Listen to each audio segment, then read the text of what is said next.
Ketua Bawaslu Maluku bilang pleno yang digelar untuk menentukan apakah memenuhi syarat formil dan material dalam pertemuan tersebut.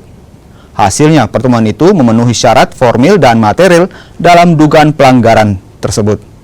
Laporan tersebut selanjutnya akan dituangkan ke dalam formulir B2, diregistrasi dan kemudian dikaji lagi apakah memenuhi unsur pelanggaran pemilu atau tidak. Terpenuhi syarat formal dan syarat materialnya.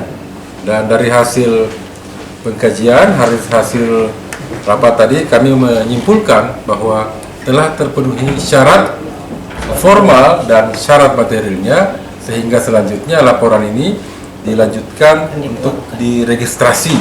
Setelah diregistrasi, maka baru dilakukan pengkajian apakah memenuhi syarat-syarat pelanggaran atau tidak. Jadi bukan untuk sampai pada kesimpulan apakah itu pelanggaran atau tidak, prosesnya membutuhkan waktu 7 hari plus 7 hari.